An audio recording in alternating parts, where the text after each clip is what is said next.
નમસ્કાર વિદ્યાર્થી મિત્રો, શ્રી સહજાનંદ વિદ્યાસંકુલ બુલડાણામાં આપ સૌનું હાર્દિક સ્વાગત છે. આજે આપણે ધોરણ 11 વિષય નામાના મૂળ રસમો એમાં આમનોંધની ચર્ચા કરીશું.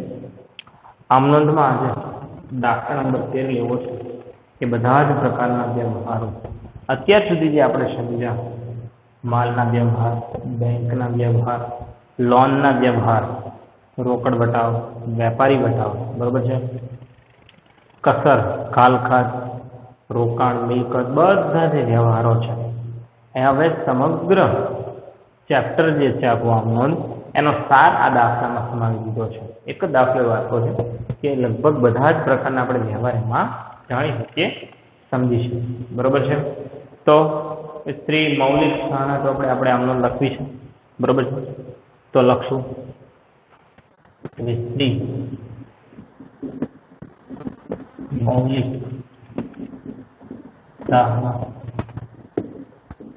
ચોપડે આમનોંધ. પછી આપણે આમનોંધ બોલીએ દાખલા નંબર 13.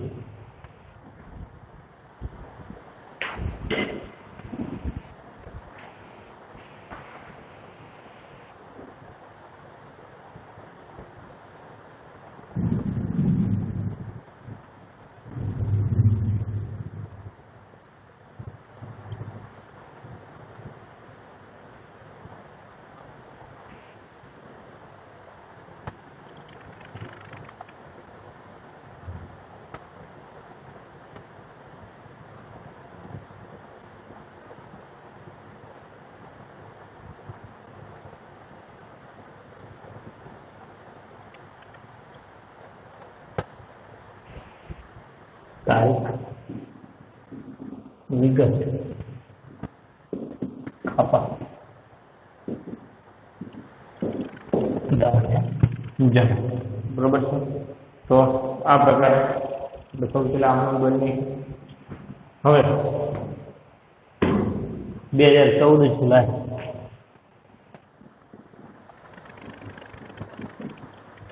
બરોબર છે એના વ્યવહારો. સૌથી પહેલો વ્યવહાર તારીખ પહેલી કે 50,000 રોકડા, 30,000 દેવાદાર, 10,000 માલ સ્ટોક તથા 5,000 લેણદારો લાવી ધંધો શરૂ કર્યો. ધંધો શરૂ કર્યો એટલે તમે સમજો છો કે ધંધો શરૂ કર્યો હોય એટલે મૂડી ખાતું આવે. જ્યારે માલિક પોતાને ધંધો શરૂ કરતી વખતે જે પણ રકમ મિલકત જે પણ લાવે છે ધંધામાં બધું મૂડી સ્વરૂપે લાવતો હોય છે, આપણે શીખીએ, બરોબર છે. એ વ્યવહાર એ બધા નિયમો આપણે લખીએ, એક પછી એક રકમ લખતા જઈએ, આમનોંધ સમજતા જઈશું. રોકડા 50,000, રોકડ ખાતે ઉધાર 50,000, 20,000 દેવાદાર ખાતે ઉધાર 20,000, 10,000 માલ સ્ટોક, તો માલ સ્ટોક ખાતે ઉધાર 10,000, 5,000 લેણદાર. હવે જો અહીંયા નંબર છે રોકડ ખાતાની ઉધાર બાકી, દેવાદાર ખાતાની ઉધાર બાકી, માલ સ્ટોક ઉધાર બાકી, પણ લેણદાર છે. લેણદારની બાકી હંમેશા જમા હોય. દેવાદારની બાકી ઉધાર હોય તો લેણદારની બાકી કેવી હોય? જમા હોય. તે લેણદાર ખાતે 5,000. હવે તમને એમ થશે કે આજ સુધી આપણે કંઈ જમા કર્યું નથી તો લેણદાર શા માટે જમા? તો આ નિયમ છે જે તમને પણ ખ્યાલ છે કે દેવાદારની બાકી હંમેશા ઉધાર હોય અને લેણદારની બાકી હંમેશા જમા હોય. તો જમા કરવું પડે. ઘણી વખત આવું પણ આવતું હોય છે કે અમુક વસ્તુ જમા કરવી પડતી હોય છે, બરોબર છે, ત્યારે આપણે જમા કરવાનું. અને હવે જે તમે વિચારી રહ્યા છો તે મૂડી ખાતે. હવે મૂડી ખાતે કઈ રીતે લખવાનું? તો જો આમનોંધનો એક સરળ અને સાચો નિયમ છે કે બંને બાજુનો એટલે કે ઉધાર અને જમા બાજુ રકમનો સરવાળો સરખો થાય ને થાય જ. હવે સરખો થાય તો ઉધાર બાજુનો સરવાળો શું થાય છે?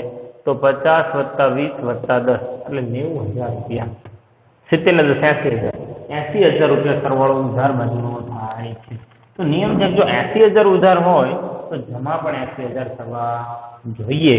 તો 5,000 તો પહેલેથી જ જમા છે. તો હવે હું કેટલા લખું તો 80,000 બંને બાજુ સરવાળો થઈ જાય? 175,000. બરોબર છે. બાજુ ધંધો શરૂ કર્યો તેનો. હવે આખી વ્યવસ્થિત નામનું સમજી. રોકડ ખાતે ઉધાર 50,000, દેવાદાર ખાતે ઉધાર 20,000, માલ સ્ટોક ખાતે ઉધાર 10,000, તે લેણદાર ખાતે 5,000 અને તે મૂડી ખાતે 75,000. ધંધો શરૂ કર્યો છે, દરેકની બાકી ઉધાર છે, ઉધારના ખાનામાં લેણદારની બાકી હંમેશા જમા હોય છે જમા બાજુ, અને તે મૂડી ખાતે 75,000. બરોબર છે. તો ફરજિયાત માલિક અંગત વસ્તુ લાવે છે, મૂડી ખાતે જ લખાય છે. ચાલો, તો આ પ્રમાણે તો પહેલો વ્યવહાર. હવે બીજો વ્યવહાર, બીજા બેંકમાં 20,000 રોકડ ભરી ખાતું ખોલાવ્યું. બેંકમાં રોકડા ભર્યા છે આપણે અને ખાતું ખોલાવ્યું છે. તરત આ બધા નિયમ આપણા મગજમાં આવી જવા જોઈએ. ધંધામાંથી રોકડ જાય છે, બેંક નાણાં લેનાર છે કે આપનાર છે? લેનાર છે. લેનાર ખાતે ઉધારો જાય છે જમા. આ બધા નિયમ છે તમારી પાસે. એનો જ ઉપયોગ કરીને આપણે અમને લખવાની છે.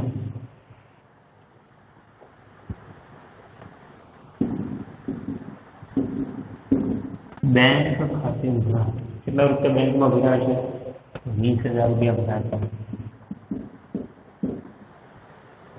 તે રોકડ ખાતે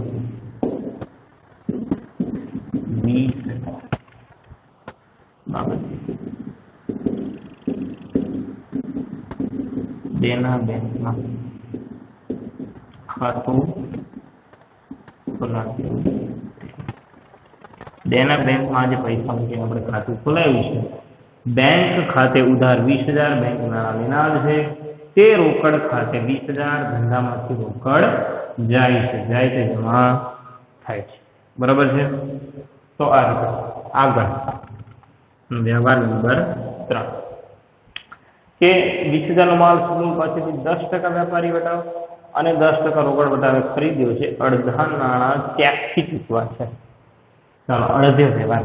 આ જ્યારે અડધા નાણાં એવો શબ્દ આવે એટલે તમને ખ્યાલ છે કે અડધ્યો વ્યવહાર થાય છે. એની પૈસા ગણતરી કરવામાં આવે છે અને જો એ ગણતરી તમને આવડી જાય એટલે આ વ્યવહાર સૌથી સહેલામાં સહેલો અને સરળ વ્યવહાર બની જાય છે. તો વ્યવહાર છે અડધ્યા વ્યવહાર તરીકેનો. બરોબર છે. કે આપણે સુમૂલ પાસેથી માલ ખરીદ્યો છે અને માલ ખરીદ્યો સાથે સાથે 10% વેપારી વટાવ અને 10% રોકડ વટાવ તરીકે આપણે રકમ પછી ચૂકવી છે. બરોબર છે. બંને વટાવની વાત થઈ છે અને ચેકથી ચૂકવા છે નાણાં. તો પહેલા હું તમને સૌથી પહેલા આખી રકમ સમજાવું. 20,000 નો માલ સુમૂલ પાસેથી ખરીદ્યો. 10% વેપારી વટાવ માઇનસ 20,000 ના 10% 2,000 વેપારી વટાવ બાદ બાકી 18,000 એ આપણી ખરીદી છે.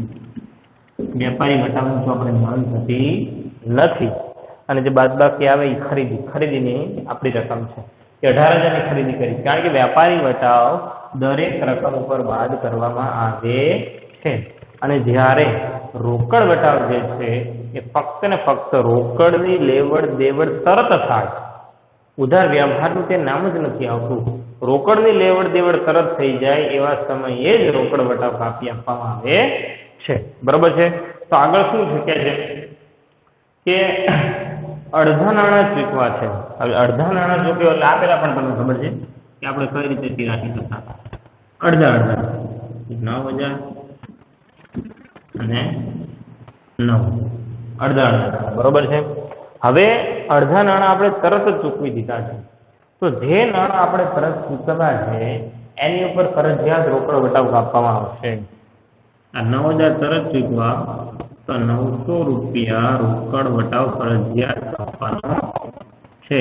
અને આ 8100 છે એ ચેક છે આપણો. શું છે? 8100 રૂપિયાનો ચેક આપણે તરત આપવાનો છે. કેમ? કારણ કે જ્યારે જ્યારે આપણે રોકડ તરત આપીએ અથવા ચેક તરત આપીએ તો એની ઉપર આપણને વટાવ મળે છે. બરોબર છે. અને જે બાકીના 9000 છે એ છે સુમૂલ ખાતે. કોના ખાતે? સુમૂલ ખાતે. શા માટે? તો ભવિષ્યમાં હવે 9000 જ આપણે આપ્યા, 9000 તો આપણે આપવાના બાકી છે. એટલે સુમૂલ એ આપણો લેણદાર છે. બરોબર. ભવિષ્ય આપણી પાસે દેવું છે કે ભવિષ્યમાં આપણે એને પૈસા દેવાના છે. બરોબર છે.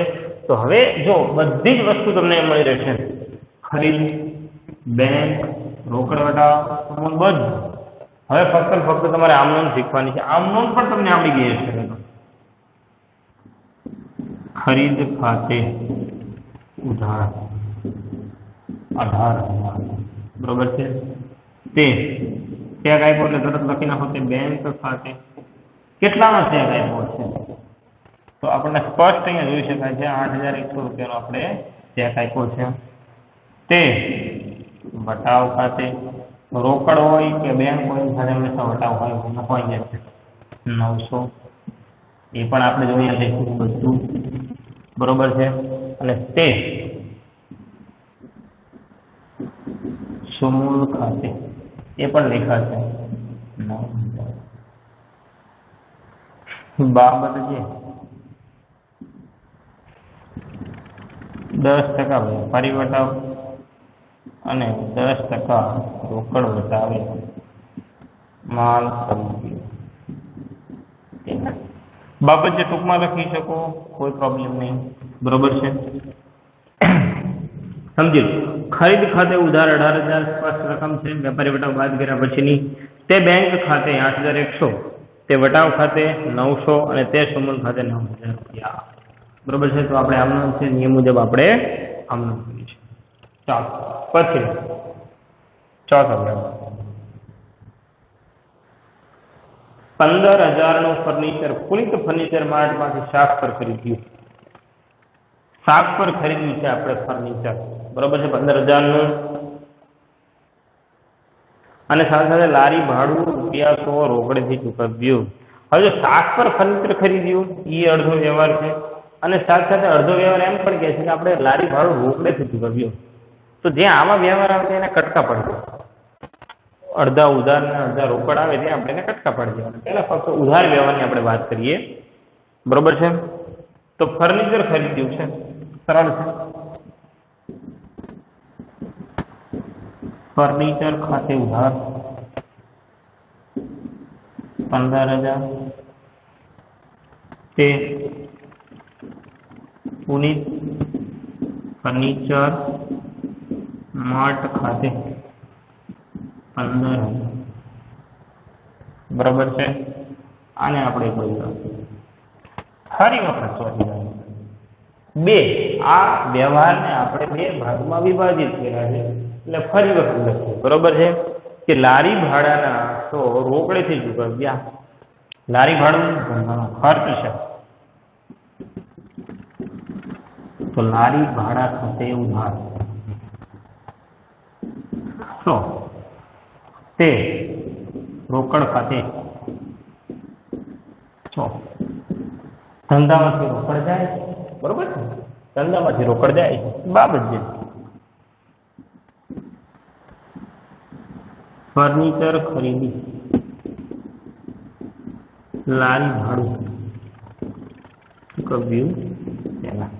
બરાબર છે. ફર્નિચર ખરીદ્યું છે અને આપણે લારી ભાડું ચૂકવ્યું. શાક પર ખરીદ્યું છે. બરોબર છે.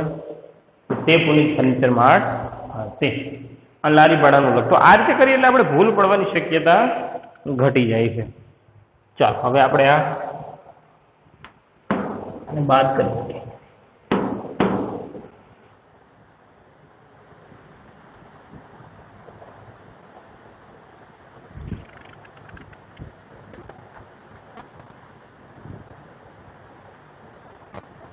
દોરી નાખશું પહેલા આગળની આમ નોંધો.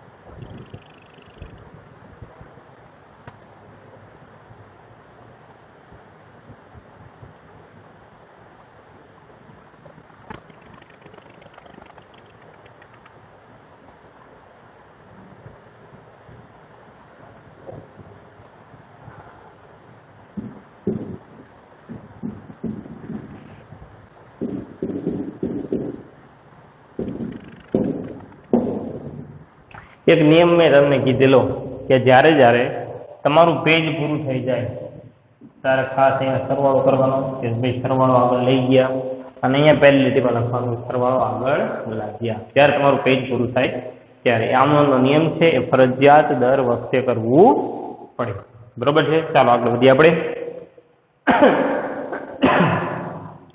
3000 નો માલ નુકસાની વાળો હોવાથી સુમૂલને પરત કર્યો. તો સુમૂલ પાસેથી આપણે કંઈક માલ ખરીદ્યો હતો. જો આ રહ્યો ખરીદ ખાતે વાળો. હવે એમાં એવું થયું કે 3000 નો માલ ખરીદી વાળો નીકળ્યો તો ખરાબી વાળો આપણે પરત કરી દીધો કે ચાલો પરત છે. તો હવે આ ખરીદ પરત છે. શું છે? ખરીદ પરત. સુમૂલ ખાતે ઉધાર 3000 તે ખરીદ પરત ખાતે 3000 બાબત જે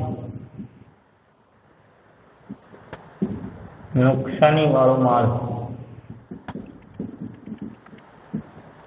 પરત કર્યો તેના નુકસાની વાળો માલ હોવાથી આપણે પરત કર્યો છે.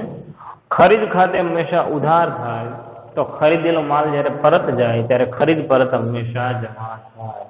સુમૂલ માલ પરત લેનાર છે એટલે સુમૂલ ખાતે ઉધાર તે ખરીદ માલ પરત ખાતે અથવા ખરીદ પરત ખાતે. બરોબર છે? ચાલો હવે આપણે આગળ વ્યવહાર નંબર 6. વ્યવહાર નંબર 6 વાંચીએ કે રાજશ્રીને 12000 નો માલ 10% વેપારી વટાવે 10% રોકડ વટાવે વેચ્યો. અડધી રકમનો ચેક મળ્યો છે. તો સેમ વસ્તુ છે કે ભાઈ રાજશ્રી, બરોબર છે, હમણાં જે આપણે ખરીદીની વાત કરેલી એવી ને એવી આખી વાત છે વેચાણની વાત છે. જે રીતે આપણે ખરીદીમાં અડધો ભાગ પાડ્યો એ જ રીતે હવે આપણે વેચાણમાં પણ અહીંયા અડધો ભાગ પાડવાનો છે. તો હવે કઈ રીતે એની આપણે ગણતરી પણ જોઈ લઈશું. બરોબર છે? ચાલો તો ગણતરી પહેલા કરી દઉં એટલે તમને સરળ રહેશે. કેટલા રૂપિયાનો માલ છે? તો 12000 નો માલ. 10% રૂપિયા બાદ કરો 10800. વેપારી વટાવ તો આપણે નોંધ થતી આ તમારું વેચાણ. આવું લખતા જ જઈએ આપણે. જ્યારે જ્યારે આવી ગણતરી કરીએ ત્યારે આવું સાથે સાથે લખતા જઈએ એટલે વાંધો ના આવે. બરોબર છે કે ભાઈ આવું ધીમે ધીમે આપણે લખતા રહીશું તો વાંધો આવશે નહીં. 10800. બરોબર છે. હવે અડધી રકમનો આપણને આમાં પણ ચેક મેળવો છે. તો અડધી રકમ જ્યારે જ્યારે આવો શબ્દ બોલે અડધીઓ ત્યારે ત્યારે આપણે શું કરવાનું છે? એ ભાગ પાડી દેવાના છે 10800 ના. બરોબર છે? 5400 5400 બે ભાગ પડ્યા. હવે કોઈ પણ એક લઈએ કે ભાઈ અડધી રકમનો ચેક આપ્યો છે આપણને મેળવો છે. રાજશ્રી આપણને અડધી રકમનો ચેક આપ્યો એટલે આપણને તરત પૈસા મળી ગયા તો આપણે રોકડ વટાવ આપવો પડશે. કેટલો આપવો પડશે? 10% રોકડ વટાવ. જેટલી રકમ આપણને તરત મળે ચેકથી કે રોકડથી એની ઉપર જ હંમેશા રોકડ વટાવ આપવામાં આવે છે. 10% આપીએ એટલે 540 રૂપિયા. કેટલા? 540 રૂપિયા. આ છે આપણો રોકડ વટાવ. બરોબર છે? 5400 માઇનસ 540 આપણે કરવી એટલે 5000 4900 અને 4860. એક બતાવો જોઈ લો આપણે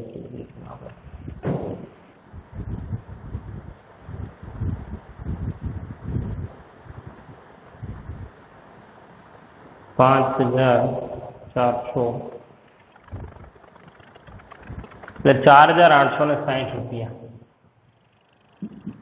ઘણી વખત મારે પણ કેલ્ક્યુલેટરની જરૂર પડે છે, બરોબર છે, પડે, કારણ કે બધી ગણતરી મોઢે પણ ન થઈ શકે, એટલે ઘણી વખત આપણે આ રીતે કેલ્ક્યુલેટરનો ઉપયોગ કરવો પડતો હોય છે. અને બાકીના જે 5400 છે એ રાજશ્રીના છે. તો સેમ જે રીતે આપણે ખરીદીની આમનોંધ કરતા હતા એ જ રીતે આપણે વેચાણની આમનોંધ કરી છે, બરોબર છે. તો વેચાણ કરી આપણને એટલું ખબર પડી જવું જોઈએ, વેચાણ કરી એટલે આપણને પૈસા મળે, ચેક મળે. તો શરૂઆત આ રીતે કરવાની છે. બેંક ખાતે ઉધાર, બરોબર છે, કેટલા? તો જો બેંકની રકમ લખી છે 4860, બરોબર છે. બેંક સાથે હંમેશા વટાવ ખાતે ઉધાર કેટલા? 540. રાજશ્રી સાથે, કારણ કે આ બધી રકમ એક જ લખી નાખવા નિયમ છે. આ બધી રકમ ઉધાર થાય, જમા થાય, અને જે એકની રકમ છે બાકી રાખવાની, એટલે હંમેશા તમારો સરવાળો સરખો થઈ જાય, બરોબર છે. રાજશ્રી ખાતે ઉધાર 5400 અને તે વેચાણ ખાતે 10800. તમે જોઈ શકો કે સરવાળો હંમેશા સરખો જ થાય. આ જે ગણતરી છે સરવાળો હંમેશા એનો સરખો જ થવાનો છે.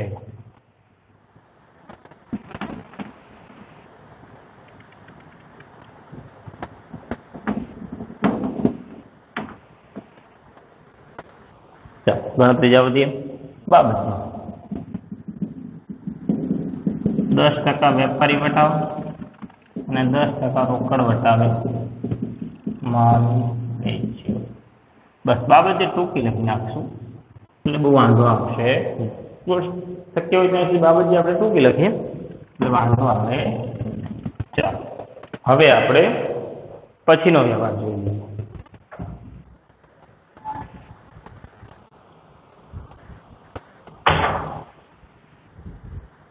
પછીનો વ્યવહાર આપણે સમજી લઈએ. પછીનો વ્યવહાર શું કહેવા માંગે છે?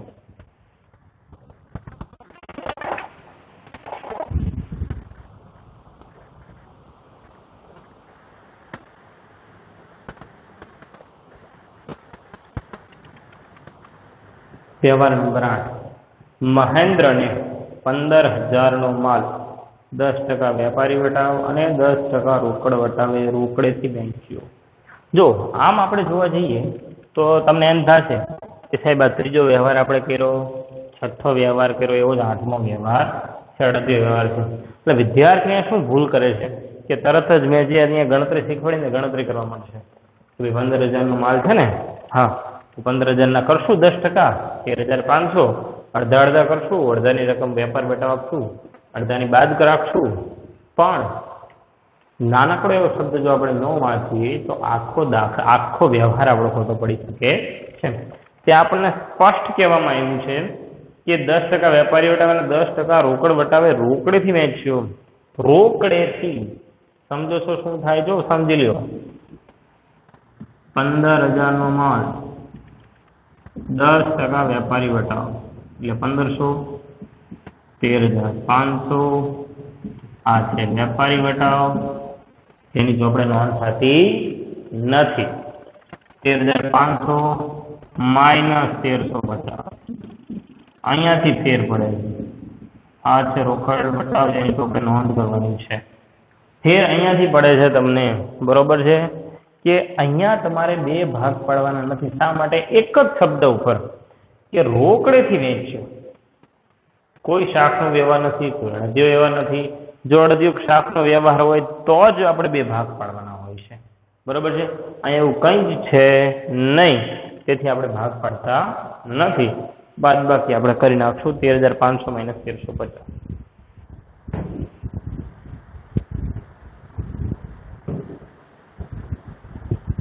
13500 માઇનસ 1350 એટલે 12150. રોકડેથી મેળવવું હોય તો રોકડ ખાતે, બરોબર છે, એટલે આમ નોંધ પણ આવી નહીં થાય, નકર ઘણી વખત વિદ્યાર્થીઓ ભૂલ કરી બેસે છે, આમ નોંધ આમ કરે છે. અહીંયા આમ નોંધ શું થશે? રોકડ ખાતે ઉધાર કેટલા? 13,000 અરે સોરી 12,150. 12,150 રોકડ વટાવની નોંધ કરવામાં આવે છે. વટાવ ખાતે ઉધાર 1,350 તે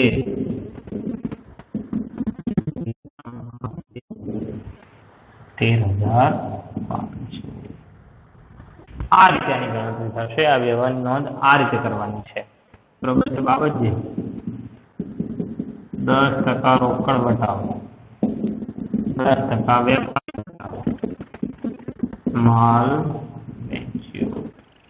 હવે આ રીતે માલ વેચો છે.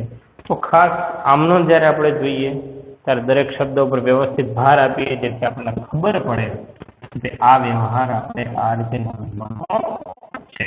બરોબર છે? ચાલો આગળ જઈશું હવે ધીમે ધીમે. વ્યવહાર નંબર 10 પછીનો વ્યવહાર 10મો વ્યવહાર આપણે જોઈશું કે ઘર વપરાશ માટે 300 નો માલ તથા 200 રોકડા લઈ ગયા. પહેલો જ વ્યવહાર મૂડીનો હતો. માલિક અંગત રકમ લાવે કે કંઈ પણ લાવે ત્યારે મૂડી સ્વરૂપે લખાય છે, અને જ્યારે જ્યારે માલિક ધંધામાંથી પોતાના અંગત વપરાશ માટે લઈ જાય ત્યારે હંમેશા ઉપાડ માટે વપરાય છે. બરોબર છે? તો આગળ આપણે જોઈએ કે ઘર વપરાશ માટે લઈ ગયા છે, માલ લઈ ગયા છે અને રોકડા લઈ ગયા છે. તો ઉપાડ ખાતે ઉધાર બંને થઈને 500 રૂપિયા લઈ ગયા. તો ઉપાડ ખાતે ઉધાર કેટલા? 500. 300 રૂપિયાનો માલ તે ખરીદ ખાતે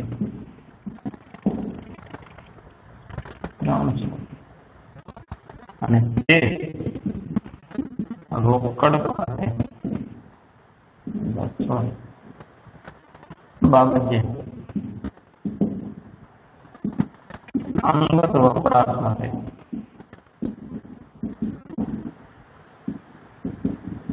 માલ અને રોકડા લઈ ગયા તેના કે ભાઈ માલિકને કોઈ પણ પ્રકારની અંગત વપરાશ જરૂર પડી એટલે આપણે લઈ ગયા છીએ. ઉપાડ ખાતે ઉધાર 500 રૂપિયા તે ખરીદ ખાતે ધંધામાંથી જ્યારે માલ વેચતા નથી પરંતુ અન્ય રીતે માલ જાય છે. બરોબર છે? ત્યારે હંમેશા ખરીદ ખાતું જમા થાય છે. તે ખરીદ ખાતે 300, તે રોકડ ખાતે 200. ધંધામાંથી રોકડ જાય છે, માલ અને રોકડા લઈ ગયા છીએ. બરોબર છે? તો આ રીતે પછીનો વ્યવહાર વ્યવહાર નંબર 11 માલના પેકિંગ માટે પ્લાસ્ટિકની બેગ ખરીદી 200 ચૂકવ્યા. કોઈ પણ પ્રકારનું માલનું પેકિંગ, જેમ કે આપણે જો તમે કોઈ પણ અત્યારે ઓનલાઈન ખરીદી કરો છો, બરોબર છે, ત્યારે શું થાય છે કે ભાઈ એનું પેકિંગ તમને વ્યવસ્થિત આપે છે. અથવા કોઈ પણ તમે નાની મોટી દુકાનમાં જશો તો તમને સેલ્સ કેરી બેગ આપે છે, ગિફ્ટ પેક કરાવો છો, તો એનો નાનો મોટો ખર્ચો થાય છે. બરોબર છે? દુકાનદારને આના નાના મોટા ખર્ચા પરચુરણ ખર્ચ જેવા કહેવાય બધા, પેકિંગ ખર્ચા, પેકેજિંગ ખર્ચ. તો એ ચૂકવા છે. પેકિંગ ખર્ચ માટે આપણે કેટલા ચૂકવા છે? તો કે 200 રૂપિયા ચૂકવા છે. તો લખશો પેકિંગ ખર્ચ ખાતે ઉધાર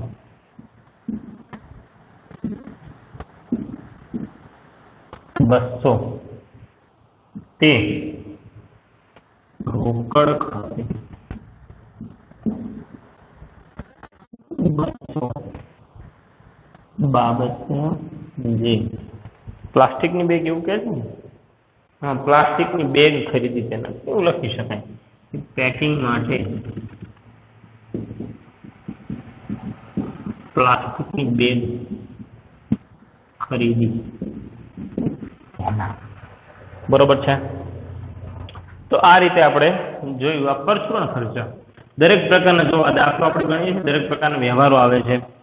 અડધીય વ્યવહારો આવે છે, ઉપજ ખર્ચના આવે છે, મૂડી વ્યવસ્થિત વ્યવહાર આવી ગયો છે. તો ધીમે ધીમે આપણે બધા વ્યવહાર જોવાના છે. હાલો હવે આ ધીમે ધીમે આપણે આગળ વધીએ. હવે થોડા ઉપજ ખર્ચના મને લાગે વ્યવહારો આવશે.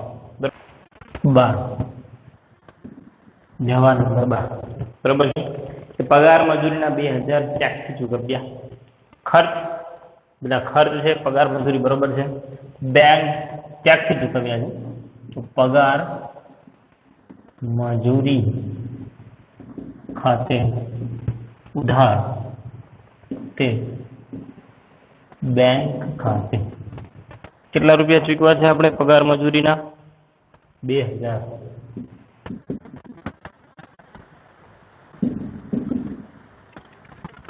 બાબત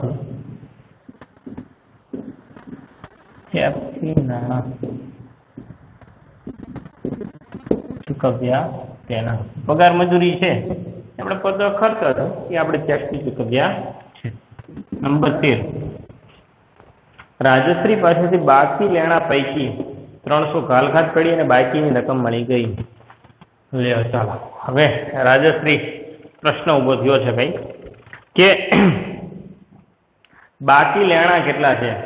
તો હવે રાજશ્રી પાસેથી રાજશ્રીને આપણે માલ વેચ્યો તો 6ઠી તારીખમાં જો તારીખ 6 માં આપણે રાજશ્રીને માલ વેચેલો છે બરોબર છે. એમાં આગળ આપણે વધ્યા તો 5400 રૂપિયા રાજશ્રી પાસેથી લેવાના હતા. આ બધા હિસાબ કાઢવાના કે રાજશ્રીને અમે અડધા અડધા કર્યા હતા એટલે આપણે 5400 રૂપિયા રાજશ્રી પાસેથી લેવાના હતા. હવે એમાંથી એમ કે છે 300 રૂપિયા શું થાય છે ઘાલખાત પડી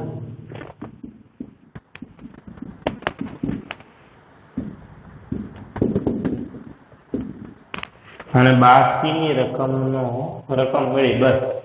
તો આ તમારે હવે જોવાનું છે કે ઘણી વખત આવું થાય તો પાછા ગાલખાતના વ્યવહાર એવા કે ભવિષ્યમાં ભૂતકાળમાં આપણે માલ વેચ્યો તો રાજશ્રીને અડધ્યો વ્યવહાર હતો 6ઠી તારીખમાં 5400 રૂપિયા બાકી રાખ્યા હતા. રાજશ્રી આપણને કીધું કે હું તમને પછી આપીશ. આપણે કીધું વાંધો નહીં જ્યારે પણ આપો ત્યારે. પછી અમુક દિવસો પછી રાજશ્રી દ્વારા આપણને ખબર પડી કે હવે એ પૈસા આપણને આપી શકશે નહીં. 300 રૂપિયા ગાલખાત પડી છે અને બાકીની રકમ એને આપી છે. તો આ ગાલખાતનો વ્યવહાર છે જોઈ લઈએ. રકમ મળી એટલે ધંધામાં રોકડ આવે છે. રોકડ ખાતે ઉધાર 5100 ગાલખાત ખાતે ઉધાર 300 અને તે રાજશ્રી ખાતે પૂરા 5400 બાબત ઘાલખાત પડી તેના બરોબર છે કે ઘાલખાત પડી છે બાકીની રકમ આપણે રોકડ મળી. ધંધામાં રોકડ આવે છે રોકડ ખાતે ઉધાર 5100. ઘાલખાત એ ધંધાનું નુકસાન છે. જે ઘાલખાત છે એ ધંધાનું નુકસાન છે તેથી ઘાલખાત ખાતે ઉધાર 300 તે રાજશ્રી ખાતે 5400. હવે અહીંયા રાજશ્રીનું ખાતું બંધ થઈ જાય છે આગળ કઈ વાત છે નહીં. તો આ રીતે આપણે આમનામ લખી છે.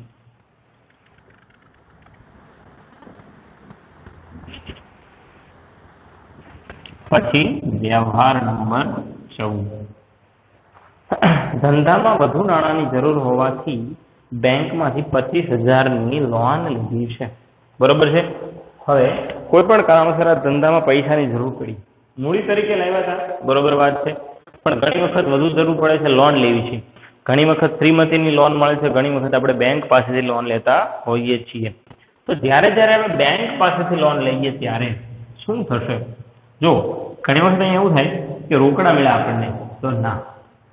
હવે જે બેંકમાં આપણું ખાતું હોય તે જ બેંકમાં આપણે લોન લેવા જવાના છીએ. બીજા કોઈ પાસે તો આપણે લોન લેવા જવાના નથી અને બીજા કોઈ આપણને તો બેંક શું કરે છે આવા સંજોગોમાં આપણે લોન માટે અરજી કરીએ એટલે બેંક લોન પાસ કરીને આપણી લોન આપણને કેટલા રૂપિયા આપે છે બેંક તો બેંક આપણને આપે છે 25000 એ આપણા ખાતામાં જમા કરે. બેંક વ્યવહાર કરે આપણા જ ખાતામાં જમા કરશે એટલે બેંક ખાતે ઉધાર 25000 તે બેંક લોન ખાતે 25000. તો બેંક એમ કરશે કે બેંક આપણા ખાતામાં જમા કરશે પૈસા અને આપણને જાણ કરશે કે ભાઈ તમારી લોન મંજૂર કરી દેવામાં આવી છે અને તમારા ખાતામાં પૈસા જમા કરી દેવામાં આવ્યા છે. બેંક નાણાં લેનાર છે. જો બહુ સમજવા જેવો વ્યવહાર છે. બેંક આપણી વતી નાણાં લે છે અને બેંક આપણને નાણાં આપશે. સમગ્ર વ્યવહાર બેંક કરશે અને પછી જ્યારે આપણને ખબર પડે કે આપણને પૈસા મળી ગયા છે ત્યારે પછી આ વ્યવહાર થઈ ગયા પછી આપણે જવાનું છે બેંકમાં અને કહેવાનું છે કે ઓલા 25,000 એમને લોન મળી છે એમને આપો.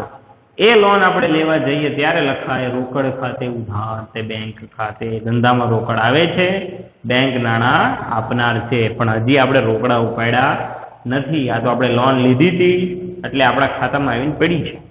બાબત છે. કેટલા ટકાની છે લોન? 12%. 12%ની એક્સિસ બેંકની લોન લીધી. કે આપણે એક્સિસ બેંકની લોન લીધી છે 12% લેખ છે. બરોબર છે. તો આ રીતે ઘણી વખત ધંધામાં આપણે લોન પણ લેવી પડતી હોય છે. ચાલો પછીનું. આગમાં 2000નો માલ નાશ પામ્યો, જેનો વીમા કંપનીએ 1500નો દાવો મંજૂર કર્યો. આગથી બળી ગયેલ માલના 200 ઉપજ્યા. બરોબર છે. ખૂબ લાંબો વ્યવહાર છે, સમજવાનો વ્યવહાર છે. આ શું આ વ્યવહાર કહેવા માંગે છે? બરોબર છે.